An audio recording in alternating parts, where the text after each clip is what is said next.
Maswali ya sehemu umeyasoma sana, lakini kwenye njia mbili nilizokuletea leo hujui hata moja. Hizi zote zitatumika kulingana na aina ya swali. Twende pamoja. Chukua nusu jumlisha na 2/5. Mtoto wa darasa la 5 ili akuelewe. Mtoto wa darasa la 6 ili akuelewe kwa usahihi. Mbali na kutumia kigawe kidogo cha shirika, tumia njia aliyofundishwa.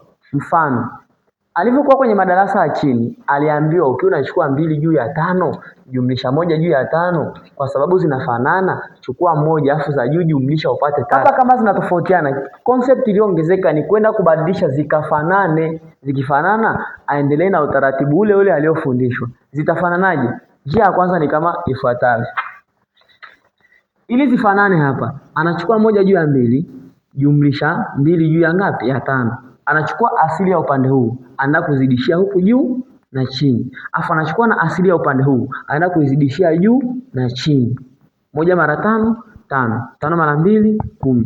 Jumlisha 2 mara 2, 4. 5 mara 2, 10. Si zimefanana? Anaendelea na utaratibu aliofundishwa madarasa ya chini. Hiyo ni njia ya kwanza. Kwa sababu zinafanana, aliambiwa anachukua 1, akijumlisha anapata ngapi? 9. Kwa jibu letu ni 9/10. Hiyo njia ya kwanza. Unachukua asili ya upande huu, unazidishia juu na chini, na asili ya upande huu unazidishia juu na chini. Zinafanana. Chapu tu. Njia nyingine. Alipokuwa darasa la 4, amefundishwa kitu kinaitwa equivalent fraction kama kinavyoonekana hapa. Hii kitu sio cha kukiruka. Amefundishwa kutafuta sehemu zenye zina thamani sawa. Mfano, hii nusu ina sehemu nyingine ambazo zina thamani ile ile. Ni namba tofauti lakini thamani yake ni ile ile. Na alifundishwaje? Aliambiwa kwamba anachukua hii nusu, anazidisha mara 2 kupata 2/4. Anachukua tena ile ile namba, anazidisha mara 3. Hatuzidishi mara 1 kwa sababu ukizidisha mara 1 inarudi ile ile, bali na kukumbusha kwamba mimi ndo wa kwanza, unamtafuta yupi? Ndio maana tuzidishi mara 1. Mara 3 anapata 3/6. Anakuja kuzidisha tena mara 4. Hizi sehemu zinaitwa ni sehemu zenye zina thamani sawa. Kwa nini zinaitwa thamani sawa? Ukizirahisisha zote unakuja kupata final answer ni hii hapa. Yaani zote hizo ukizirahisisha hizo unakuja kupata jibu ni nusu. Kwa hizi ni namba tofauti na ni sehemu zenye ukiziona zina namba tofauti lakini thamani yao ni ile ile. Yaani ni sawa na mtu mwenye ana 2,100 ziko 20 na mtu mwenye 2,000 ya noti na mwingine ana 500 ziko 4. Wote wana thamani ile ile ya 2,000. Akizidisha mara 4, 1 mara 4 anapata 4. Akizidisha 2 mara 4 anapata ngapi? 8. Hizi zinaitwa sehemu zenye zina thamani sawa. Unakuwa unatumia chimbuko ile ile namba ile ile moja. Unachukua tena nusu, unazidisha mara 5 mara 5. 1 mara 5 unapata 5. 2 mara 5, 10. Ukizidisha hapa mara 6 na hapa mara 6, utajua upate ni 6 juu ya ngapi? Ya 12. Ndio maana maswali haya walikuwa wanapewa kwamba tafuta sehemu mbili zenye zina thamani sawa na sehemu fulani. Alikuwa anapewa limit, kwa maana ya kwamba hazina mwisho. Akitumia njia hiyo hiyo, kumbuka hizo ni sehemu zenye zina thamani sawa na nusu. Tafuta zenye zina thamani sawa na 2. Kuna kitu utakipata. 2/5. 2/5. Akichukua 2/5, akizidisha 2/5, akazidisha mara 2 atapata 4/10. Akizidisha mara 3 mara 3 atakuja apate ni ngapi? 6/15. 6 juu ya ngapi?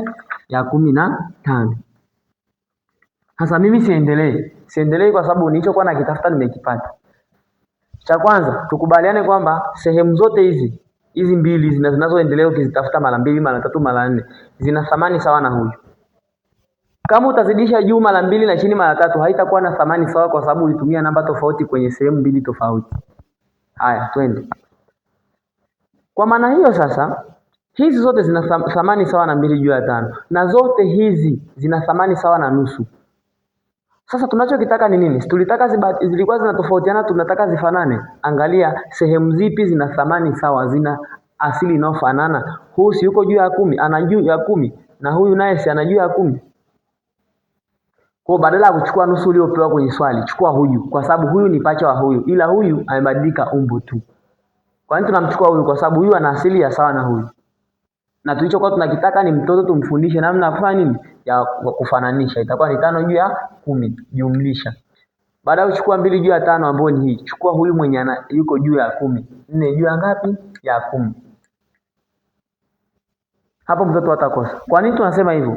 Hiki kitu usimfundishe mtoto hiki kitu wakati huo unamfundisha hiki, wakati huo unajua kujumlisha. Hiki mtaala umeweka anafundishwa mwaka mzima kuanzia la 4, equivalent fraction. Ndio anakuja kuanza kuitumia hii wakati anajumlisha 5. Ndio maana nasema kiwe chepesi. Ila wewe utaona kwa mtoto ni kigumu kwa sababu unamfundisha kwa wakati huo na wakati huo aelewe aanze kujumlisha. No. Take a time. At least kama hujui basi tumia hata wiki 2 kufanya experience ya hizo namba. Mwambie tafuta equivalent fractions na namba fulani. Comment hapo kwenye section kama mtoto hajui kutafuta equivalent fraction ili niandae nini? Niandae kipindi kwa ajili yake. Si zimefanana? Anajumlisha tu anapata 9 juu ya 10.